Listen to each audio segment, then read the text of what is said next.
Hola, ¿qué tal? Sean todos bienvenidos a este nuevo episodio del podcast Un Caballito de Ciencia. Pues en esta ocasión estoy muy bien acompañado con el doctor Gustavo Antonio Huerta Patraca, a quien de entrada le doy la más cordial bienvenida y el agradecimiento por aceptarnos esta invitación. Doctor Gustavo, buenas tardes, ¿cómo está? ¿Qué tal, Eduardo? Muy bien, muchísimas gracias. Igualmente, enorme gusto estar acá contigo de nuevo, saludarte y bueno, adelante con esto. Gracias, muchas gracias por la invitación. No, gracias a usted, doctor, nuevamente. Y bueno, pues para el público que ya nos ha venido dando seguimiento en este podcast de divulgación científica, pues solamente recordarles que nuestra intención justamente es visibilizar el trabajo que académicos, investigadores están realizando en sus diferentes pues trincheras, desde sus propias universidades, desde sus líneas de investigación, y generación de conocimiento, generación y aplicación del conocimiento. Y bueno, pues en esta ocasión me da mucho gusto recibir al doctor Gustavo Antonio Huerta Patraca, de quien me voy a permitir leer una brevísima semblanza para darle paso a lo que pues nos interesa, que es un artículo muy interesante que me mandó el doctor por ahí. Es una revisión sistemática, ahorita nos va a contar él de qué va o de qué trata, pero bueno, el doctor Gustavo Antonio Huerta Patraca es pedagogo, es especialista en tecnología de la información y la comunicación, está también trabajando temas de inteligencia artificial en educación, es profesor de tiempo completo en la Facultad de Pedagogía de la región Veracruz, de la Universidad Veracruzana, es coordinador de la maestría en Ciencias para el Aprendizaje, experiencia en modalidad presencial, virtual e híbrida, participa en procesos de evaluación curricular y acreditación de la CAES y COPAES, es miembro del Sistema Nacional de Investigadoras e Investigadores, y bueno, su línea de investigación es la innovación educativa, la tecnología de la información y la comunicación y educación, así como la neuroeducación y el aprendizaje. Bueno, el currículum del doctor es bastante largo, pero como les comento siempre en el podcast, pues nuestra intención es irnos de lleno a lo que queremos platicar con el doctor. Y bueno, le agradezco nuevamente, doctor Gustavo, que nos haya hecho un espacito ahí muy breve en agenda, porque de verdad yo sé que está muy ocupado, pero bueno, gracias por estar en este podcast. Y bueno, vamos a platicar, si gusta, vamos a entrar en la materia. Y yo le preguntaría como una pregunta así más para romper el hielo, ¿qué motivó el interés de usted y por supuesto de sus coautores? Porque veo que es un trabajo en coautoría, usted como autor principal, ¿qué motivó su interés en investigar acerca de la relación entre inteligencia artificial y pensamiento crítico en los estudiantes universitarios, que es justamente el texto que nos hizo llegar para este podcast? Adelante, doctor. Sí, era muy interesante pregunta. Todo surge con la dinámica de la investigación, la parte pedagógica, Y anterior a esto habíamos escrito sobre el uso de los chatbots de parte de estudiantes universitarios. Entonces, pues era más que nada dar cuenta de qué usan, cómo lo usan. Fue un primer acercamiento que tuvimos con los alumnos de aquí de la Facultad de Pedagogía de la Universidad Veracruzana. Eso nos llevó a plantearnos, por ahí escribí otro capítulo de libro sobre las herramientas que te pueden ayudar de inteligencia artificial de manera muy exclusiva para la docencia. Claro. En esta línea y dialogando con otros profesores, dimos también un curso PROFA de aquí del programa Formación de Académicos y por mi Sí, cuenta sobre inteligencia artificial para profesores. Entonces encontramos, por un lado los profesores decían, es que los estudiantes no quieren esforzarse en cognitiva ni en acción, ¿no? Quieren como algo muy fácil, la inteligencia artificial les ayuda y entonces nos quieren dar ese trabajo hecho por la inteligencia artificial como propio. Y en esa misma línea, muchos profesores se quejaban de, bueno, ¿yo cómo le hago para detectarlo? Dimos una revisión de algunas de las herramientas y bueno, hay algunas que te ayudan, pero hay otras que te ayudan a humanizar el texto, entonces en esa ruta. Y los estudiantes encontramos que le decían, es que las actividades que nos pone el profe son como de relleno. Nos dicen, nos piden que hagamos un resumen, una síntesis, una serie de preguntas de algún documento, actividades que no implican que me esfuerce mentalmente. Y por el otro lado, el esfuerzo mental de los estudiantes que los docentes señalaban. Entonces, encontramos ahí un punto de confluencia en el pensamiento crítico. Bueno, no surgió como tal, era como el análisis, la capacidad cognitiva de los estudiantes para interactuar con la inteligencia artificial, qué tanto salen como fortalecidos o no de este uso. Algunos artículos, y creo que lo comentábamos así de manera personal en corto, este dato que nos señalaba que el dejar de escribir, de hacer procesos más manuales, pues nos iba a llevar o nos estaba llevando ya a una disminución de las funciones ejecutivas y de este proceso más cognitivo. sí, En esa línea surgió, bueno, ¿qué necesitan los estudiantes para empezar a interactuar? Porque, pues bueno, hay un chatbot muy conocido de OpenAI, ¿sí? ChatGPT, pero no es el único. sí, Y claro. sí, te resuelve muchos temas, pero no todas las interrogantes. Y tenemos otros chatbots como competencias ahí que te pueden ayudar. Y luego, ¿qué tanto cuando lo usas lo vuelves a cuestionar? Vuelves a interactuar, a reflexionar sobre lo que te arroja este texto y de ahí vuelves a tener como un crecimiento cognitivo. Y ya, por último, lo que te da, qué tanto tú le aportas, construyes para estos protocolos de humanización de los textos y de la información. Así es como surge la idea y empezamos una revisión de literatura, ¿no? De ahí, a Bien. ver, ¿qué hay? ¿Qué hay? Vamos a agrupar ahí este punto. Claro que sí. Bien interesante, fíjese, doctor, porque digo, para contextualizar también a nuestra audiencia, que seguramente quienes nos están sintonizando, pues tienen algún tipo de interés también en el asunto de la inteligencia artificial. Todos invariablemente, usted no me va a dejar mentir, en diferentes sectores. Nosotros estamos en el ámbito educativo, pero en diferentes sectores han tenido pues algún tipo de repercusión o modificación o transformación a propósito de la llegada de la inteligencia artificial. Y en este sentido, bueno, pues el contexto en el cual estamos llevando esta conversación, doctor, pues tiene que ver justamente con esta, con este invento, con esta innovación tecnológica. Y yo aquí le preguntaría su postura respecto de si podemos considerar a la inteligencia artificial como una disrupción en el ámbito de la educación o como otra tecnología más que llega al ámbito educativo a, pues, digamos, a acomodarse y tratar de asistir al docente en su labor. Okay. Sí, mira, en una perspectiva macro, los ámbitos en los que la inteligencia artificial se ha situado, en la industria automotriz, en la salud, en la ingeniería, etcétera, o sea, en la guerra también, en distintos ámbitos que se ha integrado. Bueno, la educación no queda exenta.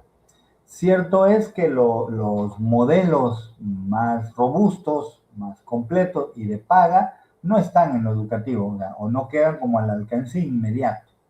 Claro. Es costoso, obviamente, hay mucho que le piensan un grupo de personas para construir, probar, nutrir de información, establecer los protocolos que esto implica de seguridad, de robustez en cuanto a la información. Entonces, hay una inversión de un grupo de personas. En la educación tenemos este acceso y quizá lo estamos como subutilizando, criticando sin estar dentro. Yo no puedo decir, esta comida no está rica, no está buena, no me gusta sin antes haberla probado. Entonces, aprovechando como para hacer una invitación, ¿no? Pruébalo, revísalo, acompáñate de otro y veamos qué resultado tiene. Creo que la inteligencia artificial llegó para quedarse. No puedo futurear a 50 años, pero yo creo que esta década y al menos la siguiente, yo creo que sí la va a tener. Luego vendrán como variantes de otra índole. Hay quien, si me permites el término, hay quien es como IA fílico y afóbico, ¿no? Así como que, y otros que dicen, sí, esto ya llegó, es lo mejor, qué bueno que pasó, etcétera. Entonces, tampoco hay como verlo tan blanco y negro, creo que en la gradiente tenemos ahí los grises, y situados ahí, creo que queda como un compromiso antes de criticarlo, de conocerlo, de explorarlo. Un tiempo, varias herramientas, pedir el apoyo de otros, opiniones, como este espacio en el que podemos decir que sí, si sirve o no sirve, pero más que eso es compartir nuestra experiencia desde la docencia, desde la intervención y desde la investigación. Y sí creo que viene a plantear un punto de disrupción, eh, en el sentido en que viene a presentar para potencializar los procesos cognitivos, también los procesos prácticos de planear, hacer una rúbrica, etcétera, ¿no? Y muchas herramientas que ya existían, herramientas, no les quiero llamar herramientas tradicionales y las de IA, como para dividirlo, las herramientas de tecnología de información y comunicación, que no estaban inicialmente con inteligencia artificial y ahora la adoptan. Entonces, antes de hacer, por ejemplo, un video, un juego o un interactivo, tienes que hacerlo como manual y ahora te da la opción de inteligencia artificial y demás. Hay muy buenas herramientas que son potentes. Creo que tenemos que aprovecharlo para cuestionar. Y para el docente creo que sí marca un fenómeno de disrupción importante. Para el estudiante, a como viene la cosa, que ya venían trabajando muchas herramientas, creo que estamos en el umbral de lo facilitarme y que me resulte de utilidad y de mejora cognitiva, profesional y demás. La invitación es grande, la tentación es alta, de decir, hago esto en 2 minutos y me voy al evento, a la fiesta como alumno, o me quedo a pensar, reestructurar, analizar un poquito entre la mezcla tradicional, manual, artesanal y la tecnología. Entonces, es tentador y como docente también. Hago mi proceso eh, normal de diapositivas o le doy clic y espero un minuto y me da las diapositivas y ya con mi experiencia lo enriquezco. Entonces, no olvidemos, es tentador y yo sí, la disrupción la veo hacia lo positivo. Bien, bien, gracias doctor por esa respuesta. Y fíjese que me hizo recordar a una investigadora de allá del Cinvestav, de apellido Didot, porque es francés su apellido, que justamente planteaba esto, ¿no? Que bueno, todavía hay cosas que no se han dicho y que desde el área de la pedagogía, de los estudios en educación, habrá que ir esclareciendo, ¿no? Y a propósito de ello, bueno, pues su trabajo es interesante. Y aquí yo haría otra pregunta vinculado a este texto que me hizo favor de compartirme. Yo preguntaría cuáles son las tendencias más destacadas que usted y su equipo de colaboradores encontró en la literatura científica sobre el uso de la inteligencia artificial, particularmente en la educación superior. Sí, ahí se aprecia en este ámbito en donde elaboramos pues varias tendencias que nosotros en la dinámica agrupamos, utilizamos, cabe señalar, una metodología Prisma, en donde bueno, revisas, identificas varias fuentes, haces un cribado, selección, eliges algunos y al final te quedas con cierta cantidad de artículos que incluye. Y ahí encontramos varias categorías de análisis, ¿sí? Por un lado está el uso de la inteligencia artificial para generar ideas. Es decir, estoy como atorado, quiero una actividad para los estudiantes, yo como profesor, ¿qué utilizo? ¿No? Pues esto y ya me da cualquier chatbot o herramienta y ya me da ideas. Como estudiante tengo que hacer una tarea, un ensayo, un documento, le pregunto tal cual y me da opciones. Lo voy a centrar solo al ámbito académico, porque el uso para situaciones personales de los chatbots por parte de los universitarios la brecha siguiente, es decir, alumnos de secundaria y prepa, es altísima para temas personales. No así como que consultan todo, pero lo que antes hacíamos en Google, ellos lo hacen con alguna inteligencia artificial que conforme se va usando, pues los va reconociendo mucho más. Entonces, esa es una de las principales, el uso para la generación de ideas. Otro, ya tengo la idea y ahora ayúdame a mejorar esta coherencia, estructura, redacción. Ya hay varias herramientas que te ayudan en ese sentido. Otros que me ayudan como para retroalimentación inmediata, diciendo, a ver, y esto está bien, está mal, ¿cómo lo ves? Y le voy como opinando, se vuelve una especie de tutor, la inteligencia artificial, y me va ayudando también. Como como estudiante también está para buscar información, ¿no? O sea, a ver, recomiéndame 5 textos porque el profesor me pidió de los últimos 5 años y demás. Y ahí es donde está un límite porque cuando la inteligencia artificial es gratuita, hace unos barridos de información en bases de datos que son gratuitas, ¿no? Claro. No accede a documentos de paga y ya las otras variantes, Plus, Premium o tal, que son de paga, ya te hacen un barrido mayor. Entonces tienen ahorita, esto se llama Deep Research, que es como profunda y te da como muchísimo más rango. Es bastante útil. Altamente el tema de la optimización del tiempo. Ya, me ayuda, en lugar de hacerlo en el tiempo, lo hago más rápido. Esa es altamente reconocida por los estudiantes. Sí. Incluso ellos mismos conciben como otro rubro el tema del apego, dependencia, uso, casi abuso de la inteligencia artificial para tareas, actividades y demás. No al grado extremo de decir, no, sin inteligencia artificial no puedo, pero si lo puedo utilizar, hago uso de ella, ¿no? Entonces, también el tema de los estudiantes también reconocen que a veces la inteligencia artificial les dice cosas que no son tan concretos, correctos, digamos, se dan cuenta de. Y Okay. esto nos abre la puerta a una de las variables que la pusimos como al principio, y ahorita te la platico al final, que es la del pensamiento crítico. Me Ujú. ayuda a pensar en lo que estoy haciendo, diciendo, escribiendo.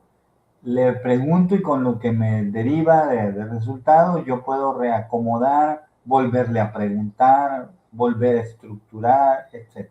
¿Sí? En esa línea iría en las categorías principales y que la destacamos ahí en En el el texto. documento, pues Ujú. para como ampliarlo, ¿no? Ahí. Muy bien, doctor. Y en esta misma lógica de lo que viene usted comentando, ¿existe alguna evidencia que le gustaría a usted destacar que apoye, ya que abordó el asunto del pensamiento crítico, que apoye la idea de que la inteligencia artificial pudiera llegar a fortalecer el pensamiento crítico? Sí, nos encontramos estudios empíricos en donde volúmenes grandes de estudiantes, 700, 900 estudiantes nos encontramos estudiantes peruanos, chilenos, latinoamericanos, también españoles, en donde los investigadores hicieron este estudio para valorar, incluso aplicaban un instrumento de pensamiento crítico y del uso de IA y hacían como un híbrido. No encontramos un instrumento que valore ambas variables en una sola batería. Lo planteamos para ver si lo construimos, pero sí tendría que ser no solo de percepción.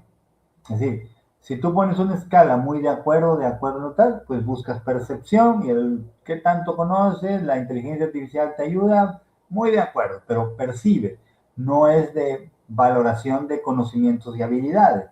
Entonces, eso también encontramos ese vacío. El reto no es mayúsculo, hacer un instrumento que contemple esto, Claro. y lo encontramos en dos momentos, y eso es como parte clave de la conclusión que pusimos en el artículo. Lo hacen al momento de realizar el prompt para preguntar. Ya te hablo de chicos que tienen de poca a mediano uso continuo de la IA.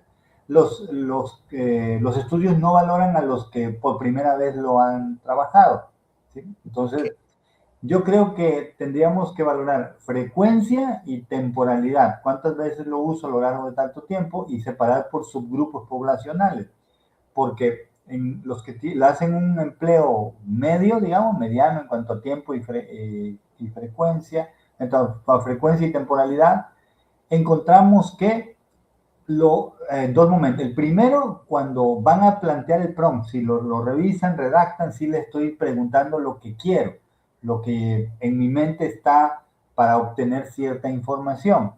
Y en un segundo momento es cuando lo que me brindó ese chatbot, que ojo, principalmente los alumnos ven como sinónimo y herramienta de IA, chatbot, utilizan principalmente esa, algunos de gráficos y de audios y videos, pero es menor para el caso de los estudiantes de las áreas educativas. En las áreas de ingeniería utilizan otro software y demás. Y cuando tienen un resultado, empieza un segundo momento de interacción cognitiva con, a ver, me dijo esto, pero yo creo que quítale esta parte. No olvidemos que el pensamiento crítico justamente es esa capacidad que te permite analizar, discernir, cuestionar el tema de la realidad en carácter global, y aquí muy puntual, ¿no? Me dices esto, pregunto, amplío, detallo, etcétera. Y voy encontrando de esa plastilina, voy moldeando junto con la inteligencia artificial esto. También los estudios reportan una parte de estudiantes que no llegan a esta segunda parte. Es decir, lo que me da, listo, esto es real, es objetivo, y lo utilizo casi de manera literal. Le plantean poco o se quedan con la primera opción de respuesta. Incluso contrastaba porque en algunas investigaciones señalaban que los estudiantes sí son conscientes de que tiene errores, desvíos o alucinaciones. Sí, claro. Bien. Fíjese, doctor, que eso me pareció bien interesante porque en este sentido se da pie a la siguiente pregunta, que tiene que ver con pues, el equilibrio ideal entre el uso de la inteligencia artificial y la autonomía del estudiante. ¿Cómo describiría usted ese equilibrio? ¿Qué debe de existir en este sentido, tanto desde su punto de vista como de lo que pudo encontrar junto con los coautores en este texto? ¿Cuál sería el punto de equilibrio entre la autonomía estudiantil y el uso de la inteligencia artificial?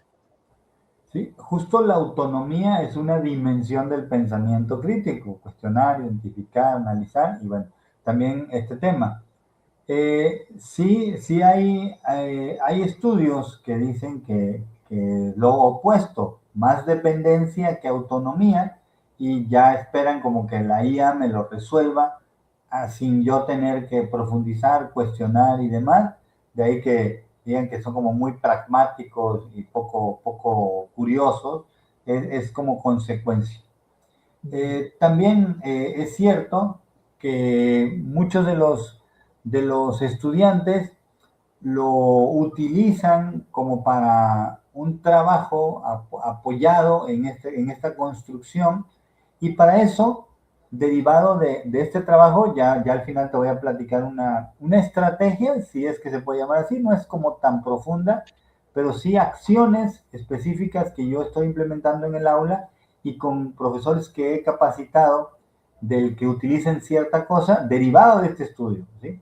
Muy bien. Y más tardecito te platicaré, pero bueno, es la autonomía, si bien no es una agenda pendiente, sí a los creadores de inteligencia artificial le conviene que los usuarios en general, incluyendo los estudiantes universitarios, dependan de la herramienta.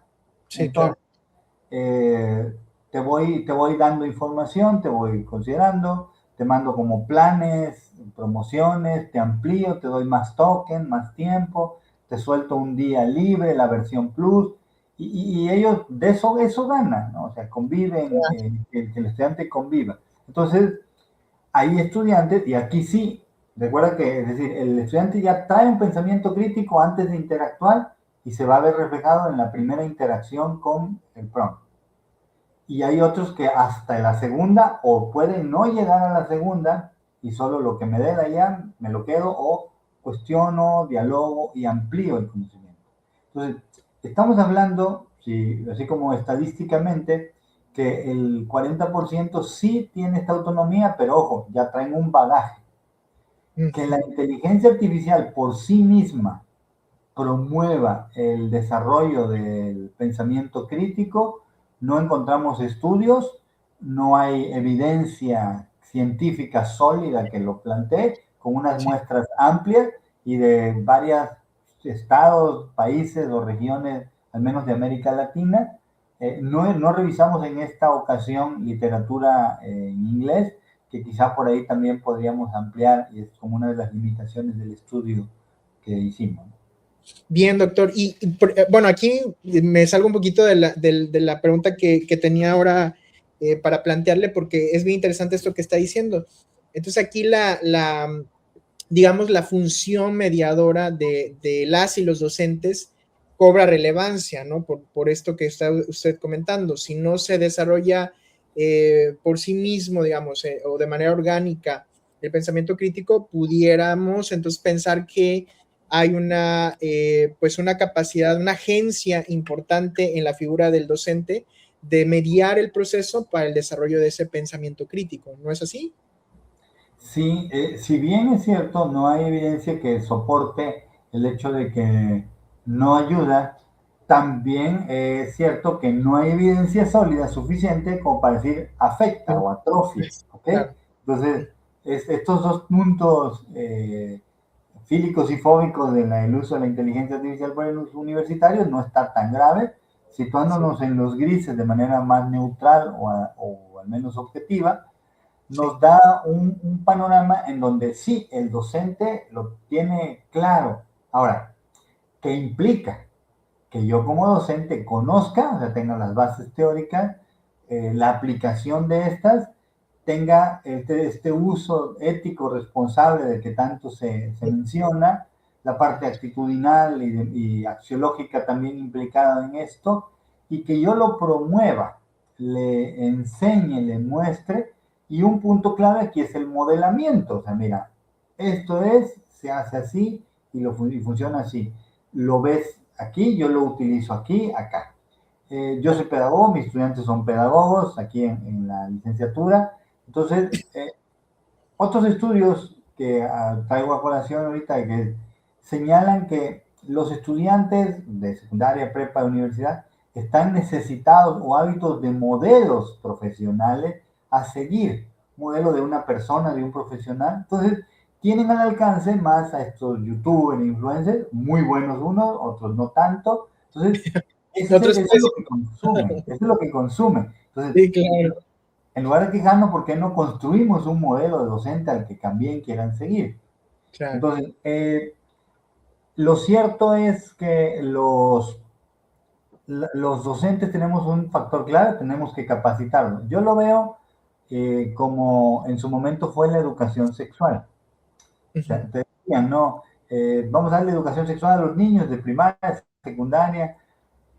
Puedes decir, sí, les damos y les mostramos, les explicamos, sin importar su edad, para que cuando tengan relaciones sexuales, y lo van a tener a lo largo de su vida, vayan informados, ujú, conscientes. Si no, si no decides no darle educación sexual, de cualquier forma van a tener relaciones sexuales a lo largo de su vida adulta o, ¿sí? O en la adolescencia. es ¿Qué correcto. conviene en ese escenario? Pues brindarle. Ahora, lo mismo, ¿le enseño o no a usar inteligencia artificial? Los estudiantes universitarios ya la están usando, la gran mayoría. Eh, pero no sabemos cómo. Mejor le muestro qué, cuál es, cómo potencializar y explotar y lo enmarco. ¿Sabes qué? Tanto por ciento de uso de tal, además de la evidencia, ponme un fragmento propio de reflexión, haz la declaratoria que muchas revistas ya tienen, ¿no? Declaratoria de uso. Entonces, yo, fulano de tal, digo que usé tal herramienta para tales fines. Entonces, eso ayuda muchísimo más. En mi caso, ya tomo el tema empírico, yo les muestro, sin importar la materia que estoy dando, que es epistemología, o bueno, la otra es de ambiente, modelos de aprendizaje con TIC. Una es como natural, en la otra lo tengo que propiciar. Y les muestro y les digo, miren, así pueden usar A, B, C, yo utilizo estas para revisar su trabajo, para apoyarme, y el alumno primero se siente vigilado, ya me va a cachar, informalmente lo decimos. Pero Es- no es, mira, yo aparte de las que tú conoces te voy a dar más y te voy a decir cómo potencializarlo. Es dedicarle tiempo, pero así como en su momento fue pasar de la máquina a escribir a la computadora, por ahí podríamos hacerlo, ¿no? Entonces, Claro. cuando llegue la inteligencia artificial de estos potenciales para el teléfono celular, ahí sí va a estar muy insertado en la dinámica cotidiana de los estudiantes. Claro, muy bien, muy bien. Fíjese, doctor, hace ratito usted hizo mención de una de las vertientes que preocupa mucho, particularmente en esta idea de, antes, ¿no? Se decía de los apocalípticos y los integrados. En esta visión, digamos que a veces le cuesta un poco de trabajo al docente, pues, actual, tomar una postura vinculado a esta tecnología. Hay una dimensión que es la ética, ¿no? Y en este sentido se ha empezado a producir mucha literatura justamente alrededor de esta dimensión para poder mediar el proceso de aprendizaje. Yo le preguntaría si usted ha pensado o su equipo de coautores han pensado en algunas estrategias que pudieran llegar a recomendar para promover un uso responsable, un uso crítico, un uso ético de la inteligencia artificial en el aula para todos los actores del proceso educativo, ¿no? Tanto docentes como estudiantes, ¿no? Adelante, doctor.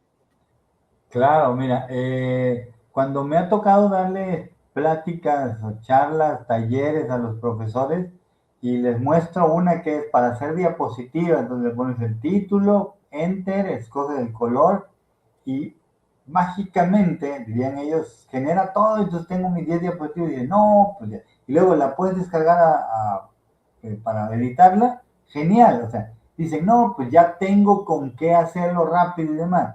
Ojo, están asomando ahí que esto aparte de lo funcional, yo estoy consciente de que está fuera de la línea ética, ¿no? Uh Entonces, -huh, el alumno también se da cuenta cuando toma copia y así tal cual, ¿no? uh -huh. Incluso puede de un texto meterlo a otro humanizador y ya sale como parafrasear.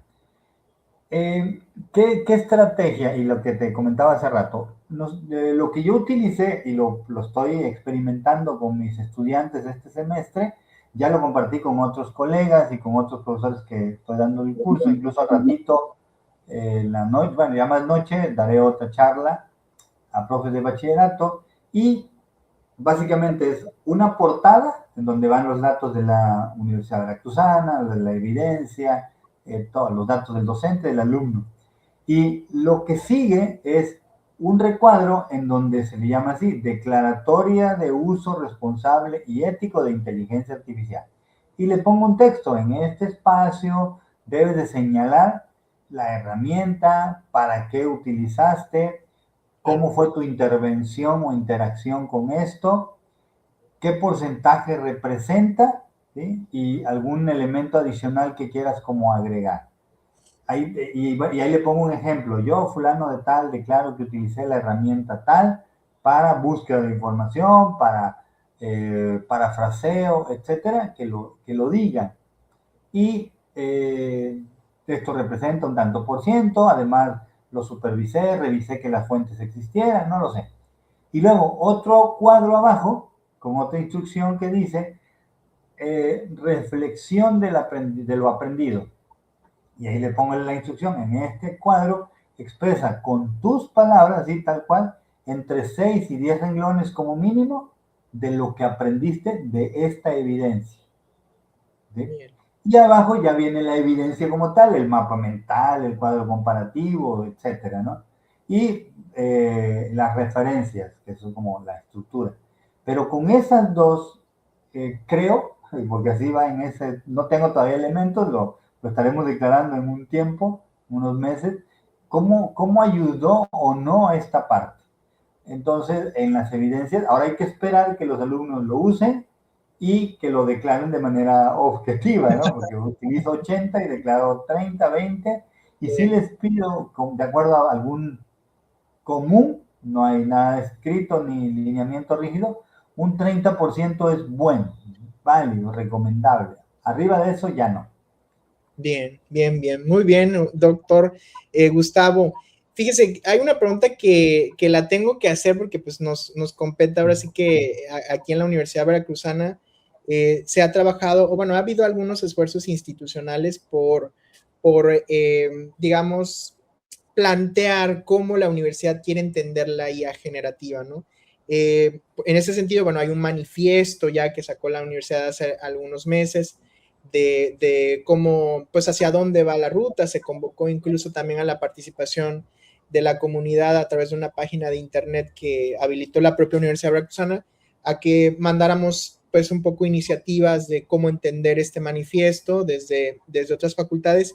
¿Cómo ve usted en ese sentido y a propósito del trabajo que hoy estamos abordando en este podcast, cómo ve pues en este sentido el trabajo que se está haciendo desde la Universidad Veracruzana y qué nos faltaría institucionalmente para poder pues abrir el debate desde diferentes trincheras, porque entiendo que esto no solamente impacta el proceso como tal educativo, sino también cuestiones de carácter laboral, ¿no? Incluso que pudieran a lo mejor estar siendo no tan visibilizadas en esta primera etapa en la que estamos, digamos, como un tanto de experimentación con las herramientas de ensayo y error, estos ajustes que usted ahora nos ha comentado sobre declaratorias de uso ético de la inteligencia artificial. ¿Cómo ve institucionalmente a la propia UV en el marco de este manifiesto que ya se ha trabajado?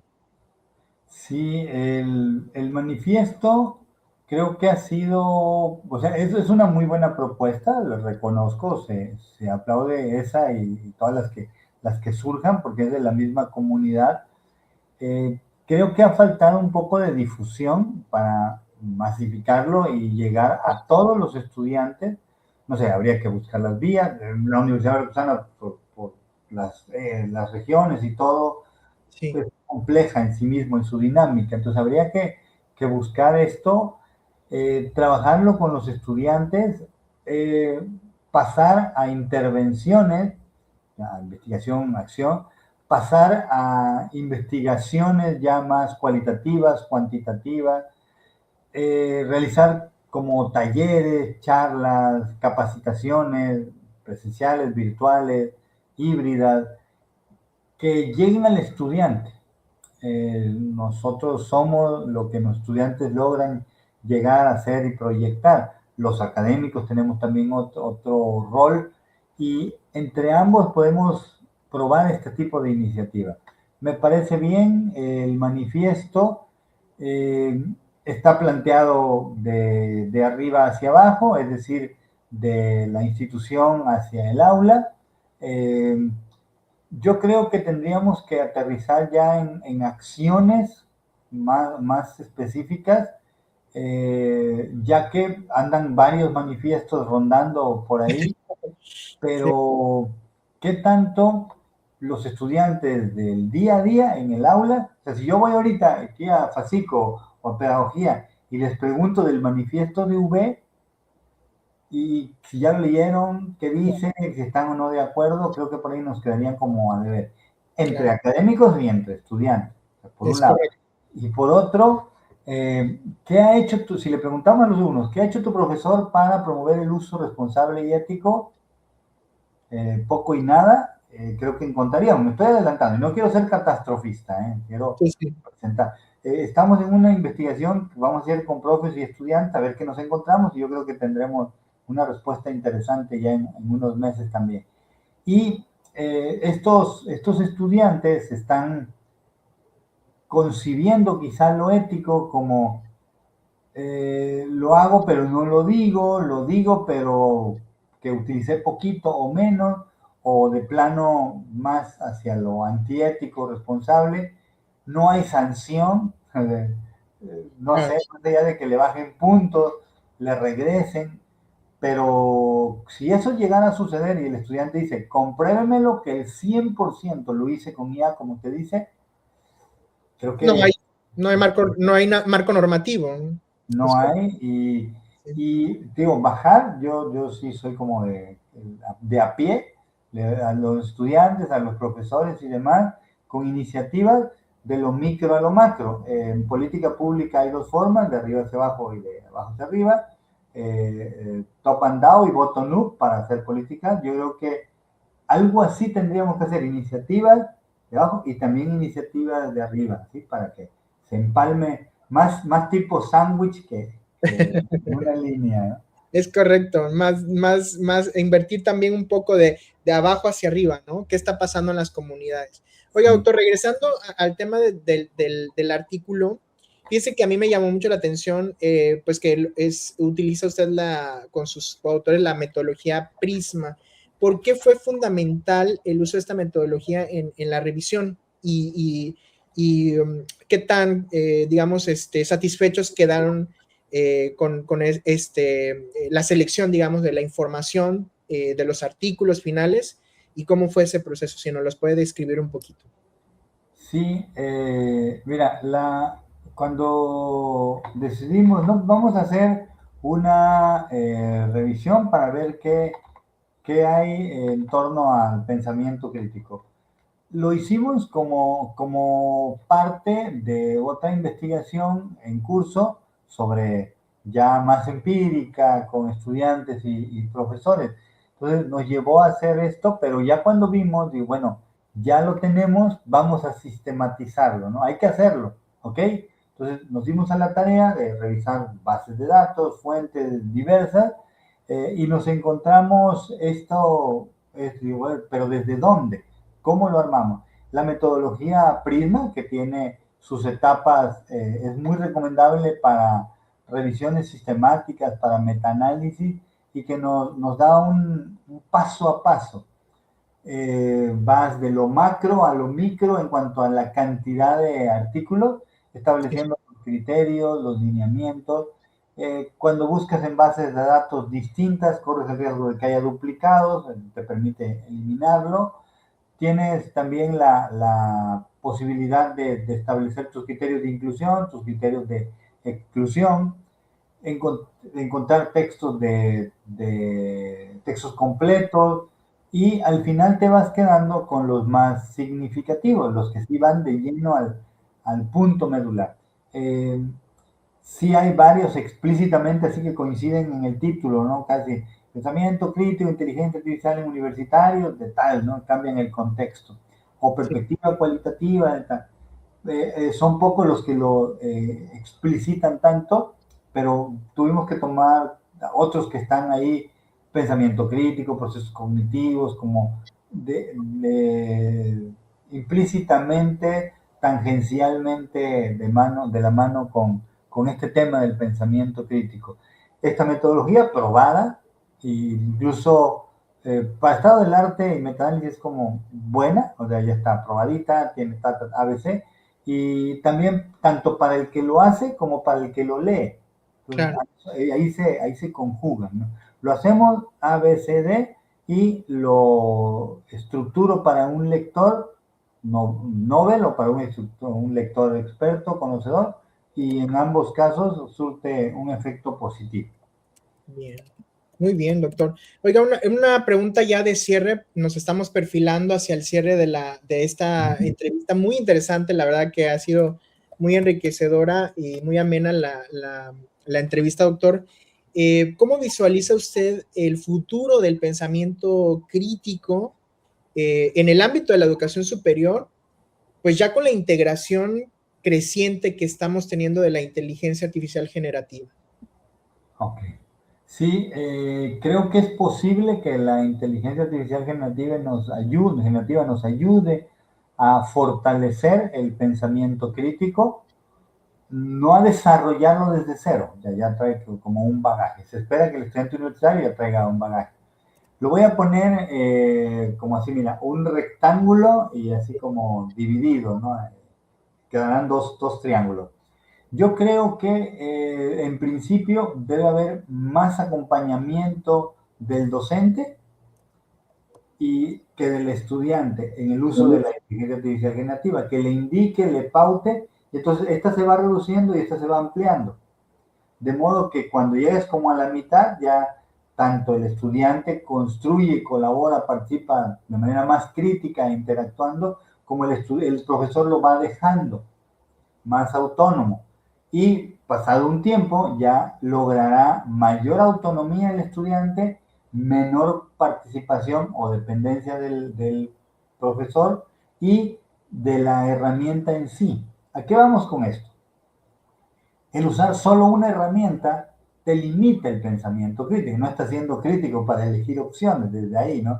En cambio, utilizar, por ejemplo, chatbot 5 o 6 y hicimos una práctica muy interesante, el mismo prompt en 6 chatbots con 25 estudiantes. Y ellos se dieron cuenta cómo la misma instrucción fue dicha, expresada de manera distinta. Entonces, el darse cuenta es un muy buen paso para el pensamiento crítico, el cuestionarse, el interactuar. Creo que si pausamos, pedir evidencia, pedir, y le damos una pausita, a ver, ¿cómo le hiciste para llegar a esto? Nos sentamos en círculo, dialogamos, creo que podemos encontrar rutas quizá que no han sido del todo exploradas y que dan como una pauta hacia esto. Creo que en 1 o 2 décadas seguro que sí, no alcanzo como a ver más allá y no quisiera aventurarme a un argumento equivocado, pero sí con esta estructura, digo, rectangular y una diagonal que haga dos triángulos, en cuanto a dependencia e interacción de estudiante y maestro, ahí en ese cruce, yo creo que podríamos crecer ambos, ¿no? En ese sentido. Claro que sí. Muy bien, doctor. Pues bueno, no sé si usted guste agregar algo más que se nos esté escapando sobre este trabajo tan interesante que nos compartió. Si quiere agregar algún comentario final, pues adelante, tiene el espacio abierto, doctor. Gracias. Sí, principalmente invitar, por un lado, a los profesores a que conozcan, indaguen, tomen cursos, se atrevan, se arriesguen a conocer y aplicar la inteligencia artificial generativa y que la lleven al aula.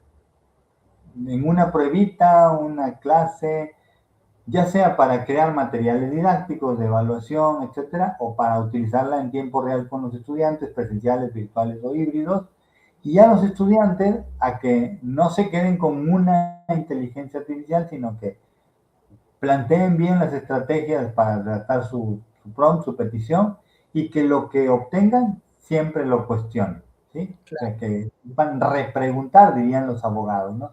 Entonces es Sí, como en esa misma en esa lógica. misma línea, ¿no? Y bueno, la invitación, el artículo está en manuscrito, yo creo que de acuerdo a los tiempos editoriales, en este mes debe estar saliendo, pues ya lo Sí, traemos ahí desde meses antes, ¿no?